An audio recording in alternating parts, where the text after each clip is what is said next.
ბევრს გონია, რომ ჩვენ ჩრდილოატლანტიკური ალიანსისაკენ მოძრაობა დავიწყეთ 2008 წელს, როდესაც ბუქარესტის ნატოს სამიტზე აპრილის თვეში უმნიშვნელოვანესი ჩანაწერი გაკეთდა საქართველოსთან და უკრაინასთან დაკავშირებით, რომ ერთი ქვეყანაც და მეორე ქვეყანაც გახდებიან ალიანსის წევრები ტყუილი. რეალურად საქართველოს ნატოსკენ მოძრაობა დაიწყო 80-იანი წლების ბოლოს, უფრო ზუსტი რომ იყო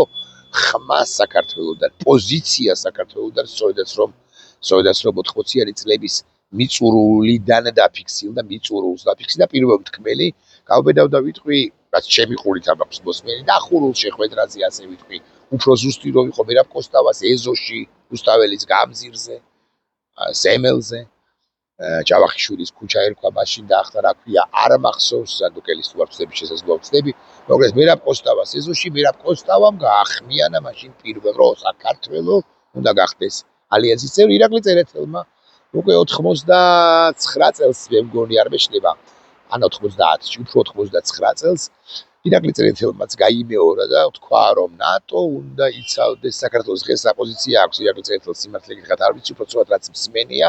სულთლად ნაპრონატოური პოზიცია მგონი არ აქვს, თუმცა შესაძლოა ვწდები და თუ ვწდები ირაკლი წერეთელს დასაკვირველია ვუბოდიში.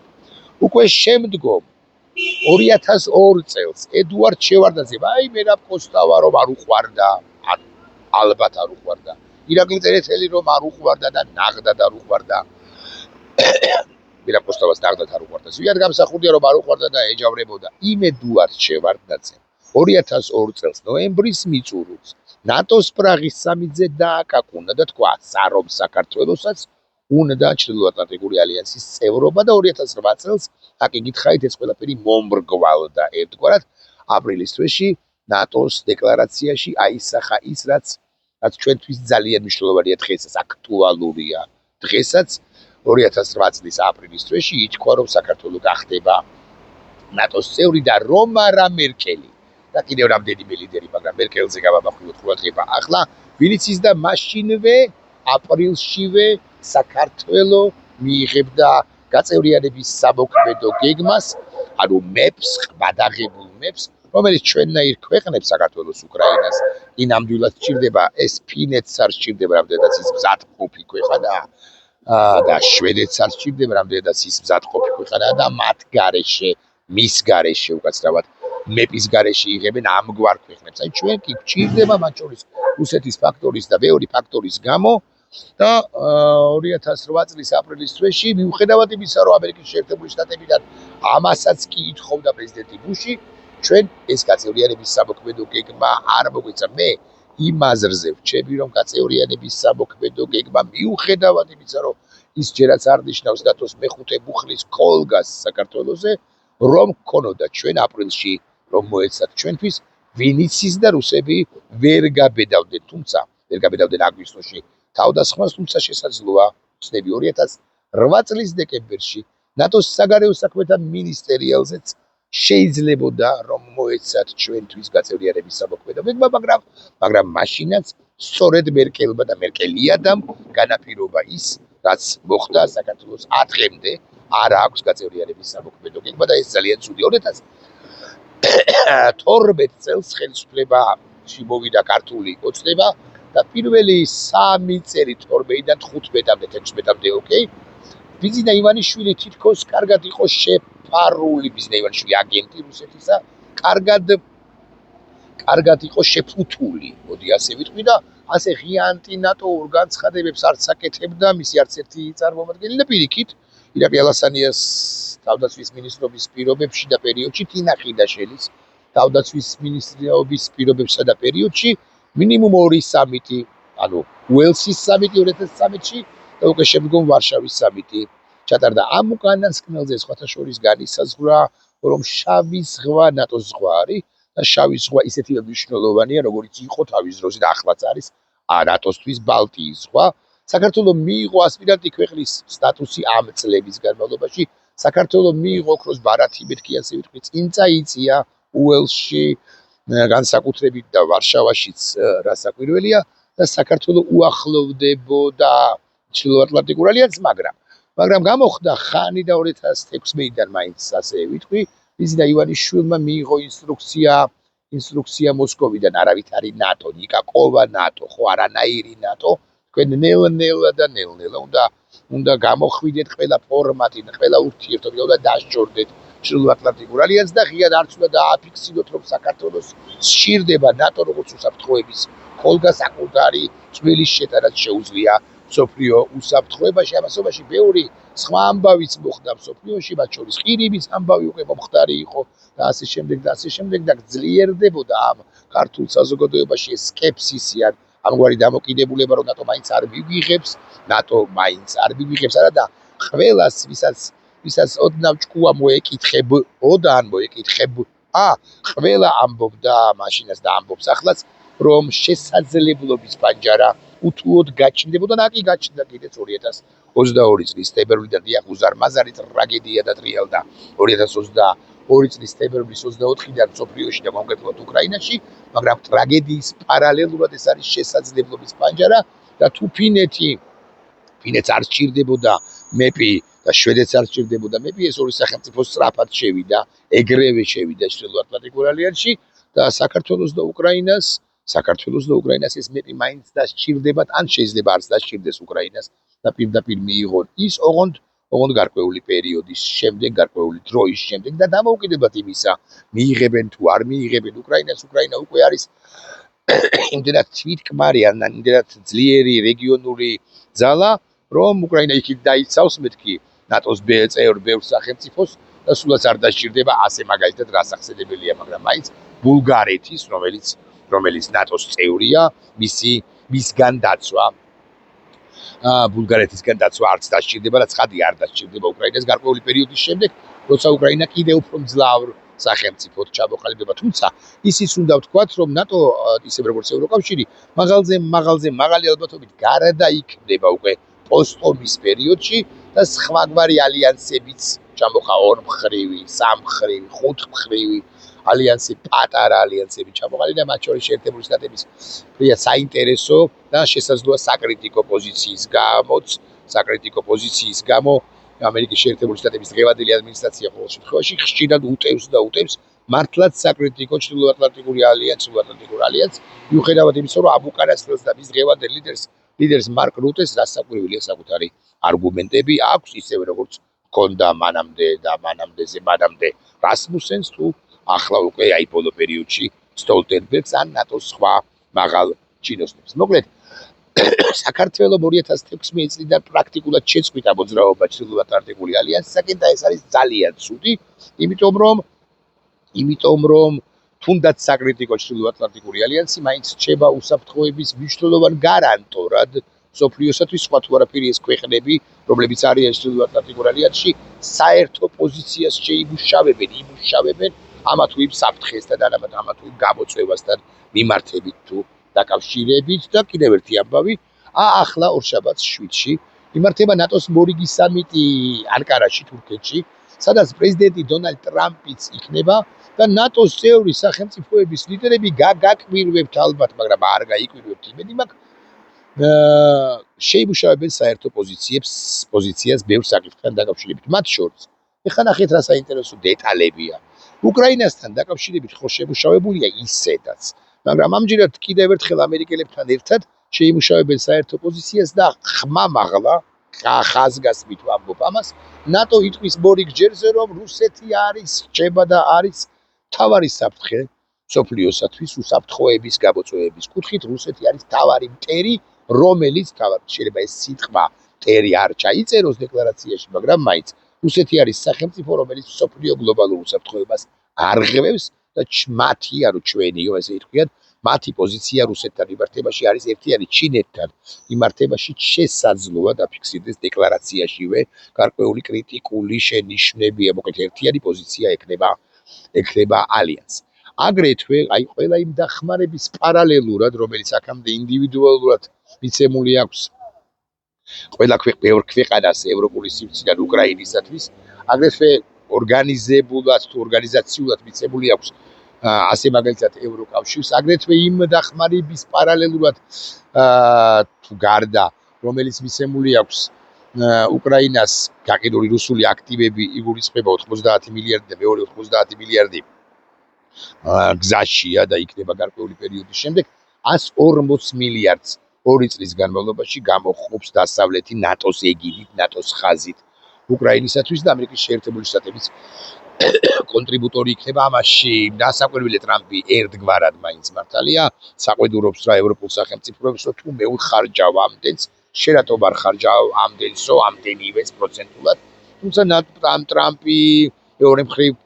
ჭყალებში მტყუანიც არის, მისივე ძალისხმევით ნატოს წევრმა სახელმწიფოებმა ორი სახელმწიფოს გარდა ასწიეს თავდაცვის ხარჯები 5%-ამდე თუ გახსოვთ სტოლტენბერგთან ცნობილი დაპირისპირების დროს პირველი კადენციის პირობებში ეს არის 2018 წელი 2016-მდე როცამდე იყო გახსოვთ თქვენ ამერიკის შეერთებული შტატების 45 პრეზიდენტი მაშინ დონალდ ტრამპი სტოლტენბერგთან მაშინდელი კამათის და არაიმდენ დაპირისპირების დროს ტრამპი ითხოვდა 2%-ამდე თავდაცვის ხარჯების გაზრდას და მაშინ ევროპელები იბოდიშებდა იხეოდნენ შუაზე და ამბობდნენ რომ როგორ გეკადრებათ 2%-ამდე რა გვაწევინებს თავდაცვის ხარჯებს ესეთი სერიოზული საფრთხეები არც არის მსოფლიოშიო და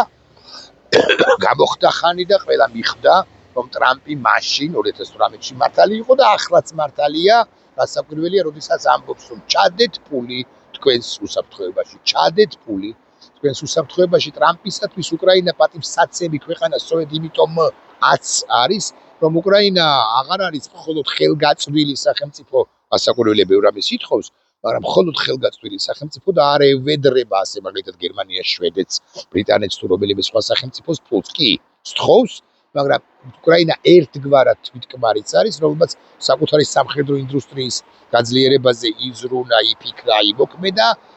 და უკვე შემდგომ კი არა, უკვე მოსწებულ ეტაპზე უკრაინას საკუთარი უსაფრთხოების დაცვა დაახლოებით 40-50%-ითაც კი გასულყოფა შეუძლია მოცემულ ეტაპზე განავითარა რა ასე მაგალითად საოცარი ფრინავი შიტების ინდუსტრია, ანუ დრონების ინდუსტრია, რაც ძალიან მნიშვნელოვანია რასაკვირველია უკრაინისათვის და არა მხოლოდ უკრაინისათვის.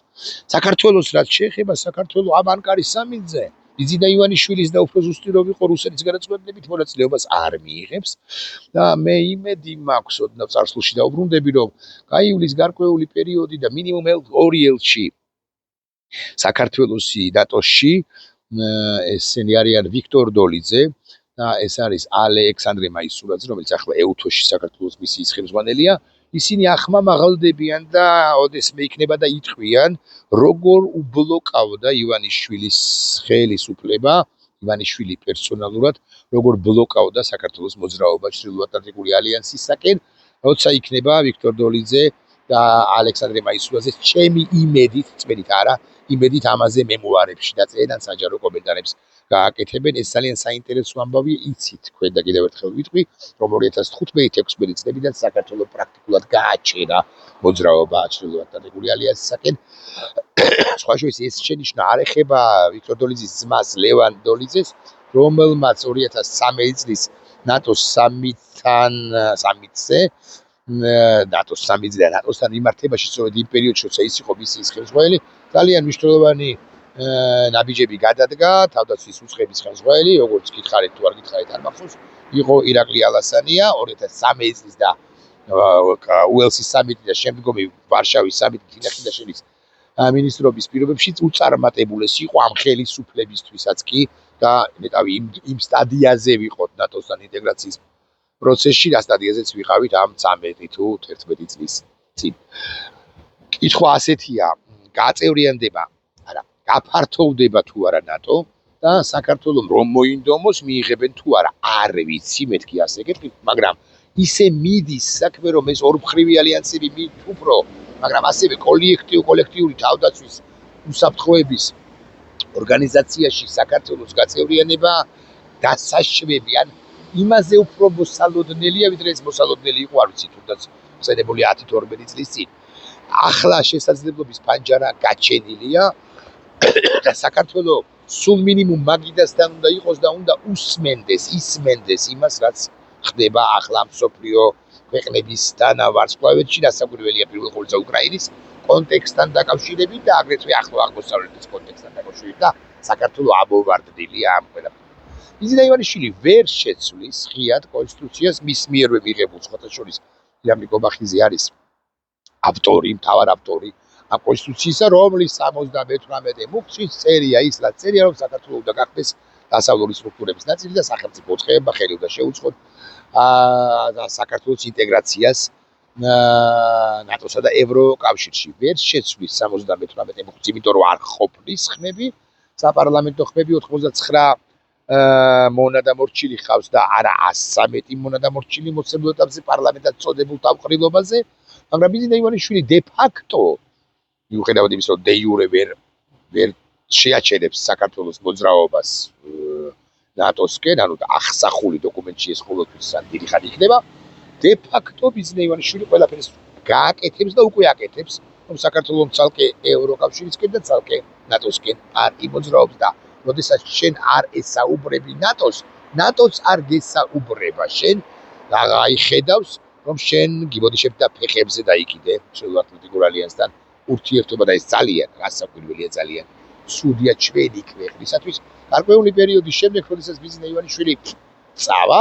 ჩვენ მოგვიწევს ნახტომებით მოძრაობა შეუერთებულ ალიანსისაკენ ცალკე და ევროკავშირისაკენ ცალკე, ანუ სწრაფად გავლა იმ დისტანციისა, რომლითაც ჩამოგვარჩინა, რომელსაც ჩამოვრჩით ჩვენ ამ პროცესებს ზოგადად და ნატოში ინტეგრაციისა და ევროკავშირში ცალკე ინტეგრაციის პროცესსა თუ გზას. ეს არის ისი თქმაც მინდოდა საქართველოს აი ამგვარ ცუდ მდგომარეობაშია ივანიშვილის გამოისობით, ანკარაში მნიშვნელოვან გადაწყვეტილებებს მიიღებენ, ევროპა და ზოგადად დასავლური სივრცე ადასტურებს საკუთარ ერთიანობას. ეს ძალიან მნიშვნელოვანია და ეს ერთიანობა, რომ არის განმაპირობებელი ან საფუძველი უკრაინის სამომავლო და უპირობო გამარჯვებისა. ესეც უნდა ვთქვათ, აი უკრაინის გამარჯვება, საქართველოს გამარჯვება, საქართველოს როგორც ქვეყნის, ოღონდ მე საქართველოში ამ შემთხვევაში არ და არასდიდებით გულისხმობ, არ გულისხმობ ბიზნე ივანიშვილს და მის საქართველოს წარმოდგენებს საქართველოზე. ბიზნე ივანიშვილს ღიად ვამბობ ამას, არ უნდა არასდიდებით არც უკრაინის გამარჯვება და არც ომის დასრულება. ომის დასრულება არ უნდა, იმიტომ რომ საქართველოს პარაზიტირებს ამ ომით. აქ შემოდის ბევრი რუსი ხარჯავს ფულს, რაღაცა უკანონო შავი ხვრელებია გაკეთებული, რუსეთს ეხმარება და ამით იზრდება ბჭყალებში ჩვენი ეკონომიკა მათეული წარმოდგენით და მათეული გაგებით. ეს ერთი და უკრაინის გამარჯვება არ უნდა მათ შორის, იმიტომაც რომ უკრაინის გამარჯვების შემთხვევაში ეს ეკონომიკა